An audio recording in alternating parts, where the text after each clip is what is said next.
Στο The Watchmaker αναλαμβάνουμε εξειδικευμένο σέρβις ρολογιών Panerai με απόλυτο σεβασμό στις προδιαγραφές του κατασκευαστή.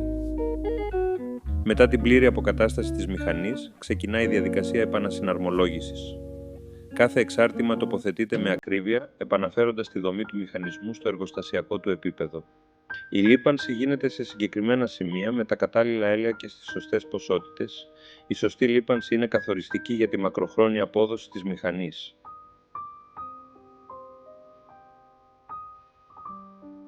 Σε αυτό το στάδιο, η λεπτομέρεια είναι τα πάντα. Μικρορυθμίσεις και έλεγχοι εξασφαλίζουν την ομαλή συνεργασία όλων των εξαρτημάτων.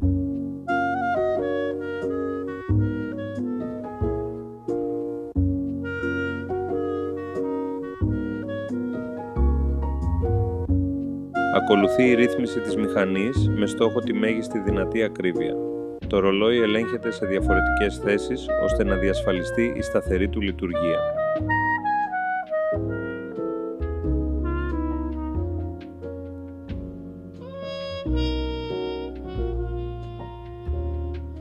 Η κάσα επανασφραγίζεται με έλεγχο όλων των σημείων στεγανότητας, κορώνα, φλάντζες και καπάκι.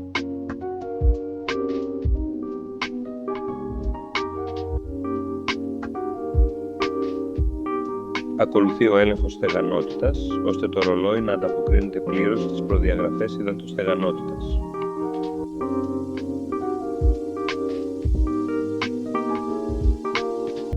Για εμάς το σέρβις δεν είναι απλώς μια διαδικασία, είναι η επαναφορά ενός ρολογιού στην αυθεντική του τελειότητα.